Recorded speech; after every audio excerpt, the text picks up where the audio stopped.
Beleza, pessoal? Hoje mais um dia de dica para caso você passar por uma situação semelhante a esta, onde eu tenho aqui uma fermentação controlada, termostato e tudo mais, só que de ontem para hoje, nos primeiros dias de fermentação, acabou aí borbulhando um pouco mais do que eu esperava e temos aí esse resultado, essa bagunça interna aqui dentro da geladeira. Acaba que a fermentação foi um pouco mais incidente do que eu esperava, de ontem para hoje, mesmo com a temperatura controlada, e acabou transbordando aí pelo airlock afora.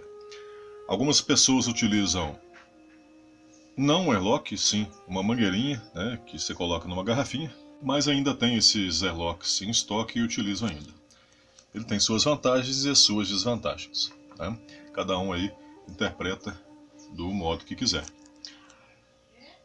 Alguns fatores podem levar a essa situação. A quantidade de mosto que eu coloquei para fermentar poderia estar muito próxima da entrada do airlock internamente, com um headspace muito curto.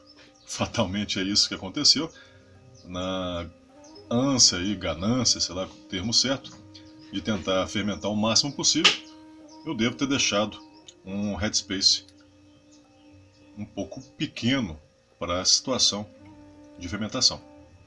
Ou também o airlock pode ter entupido e acabou forçando aí a parte interna, o que pode ter ocasionado aí uma pressão maior e ele ter transbordado dessa maneira. Então são alguns fatores, ou até mesmo a temperatura no início da fermentação estava um pouco acima do que eu controlei internamente no balde, e isso acabou influenciando numa fermentação um pouco mais incidente, mais raivosa, vamos dizer assim. O procedimento que eu fazia no início, quando eu estava começando, era deixar dessa maneira. Eu ficava com medo de retirar o airlock e ir limpando na parte externa do balde e colocando álcool 70. À medida que a fermentação ia passando seus dias, ela ia ficando um pouco mais branda e assim o álcool 70 internamente aqui ia se conservando. Hoje não. Hoje eu tenho aí a convicção que eu posso tirar, limpo rapidamente e coloco novamente o airlock. E não tive nenhum prejuízo até o momento. Vamos lá então. Vou tirar o airlock. Vou colocar uma tampinha sanitizada aqui, uma tampinha de garrafa mesmo, de garrafa PET, mas como fator psicológico eu acho, tá? De tampar aqui o orifício com essa tampinha, lavar rapidamente, sanitizar com álcool 70 e retornar o airlock para cá. Tá aí, limpei a parte externa com um pano e agora eu vou retirar o airlock para lavá-lo. Jogo o álcool 70 e vou retirar o airlock. Vou sanitizar também uma tampinha, essas de garrafa mesmo. Essa questão é só que quando eu retirar o airlock eu vou colocar essa tampinha no local, mas é uma questão psicológica mesmo, para tentar evitar a entrada de ar externo para dentro. Tá? Vou pressionar um pouquinho, vou puxar praticamente junto com o anel de vedação e colocar a tampinha.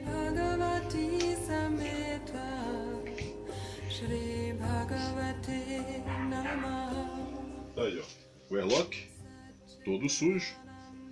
Igual comentei, tem grandes vantagens e também tem muitas desvantagens. Fica aí a sua escolha. Vamos pressionar ele junto com uma torneira. Segurar.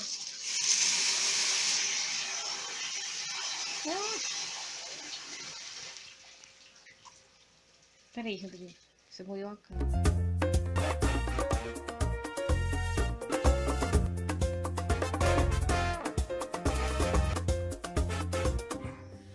Ela não vai ficar 100% limpa, porque para limpá-la 100%, depois que você terminar todo o processo de fermentação e fizer o invase e retirar o airlock em definitivo, enchê-lo de água e colocar numa vasilha com um pouquinho de Vanish, né, que é um produto aí interessante para limpar bem o seu airlock, tá? É uma dica aí para você utilizar.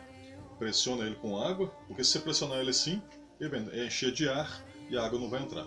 Enche ele de água totalmente, coloca dentro de uma vasilha que já tem um pouco aí de Vanish e tampa, pressionando. Assim ele terá todo contato aí com o produto químico internamente e com certeza vai deixar ele limpinho. Né? Pois bem, depois disso é sanitizar ele com álcool 70 externamente, internamente.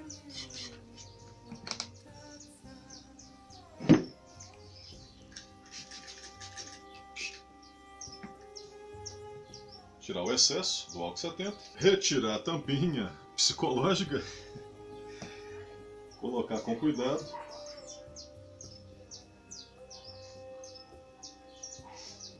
Eu completo somente com álcool 70, até fazer um nível mediano.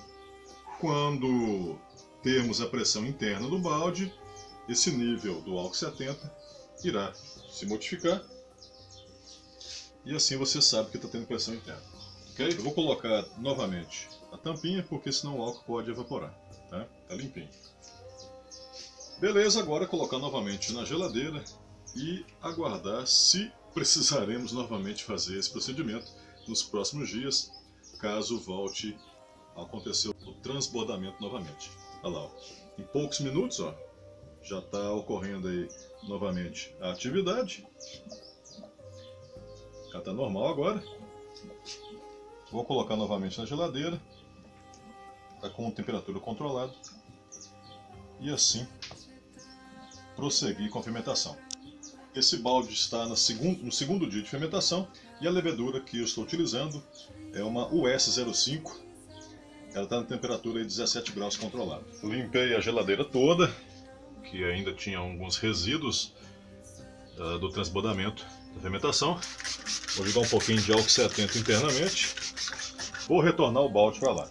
Já vi exemplo de alguns cervejeiros que retiram um pouco aqui da quantidade do mosto que está ainda fermentando, retiram pela torneirinha, colocam numa garrafa PET sanitizada, ele ainda continua tendo aí uma fermentação paralela, numa garrafa adaptada para uma garrafa PET adaptada para ter uma fermentação, e assim evita novos transbordamentos.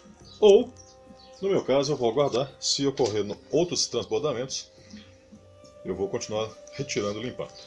E claro, tentar aprender que nas próximas vezes a ganância não compensa. Fica então a dica.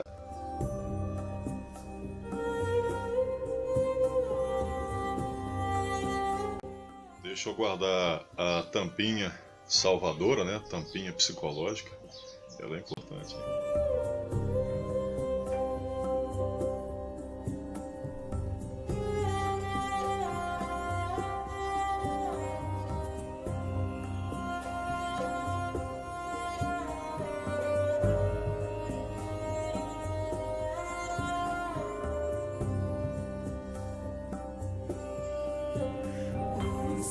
Satchitananda Parabrahma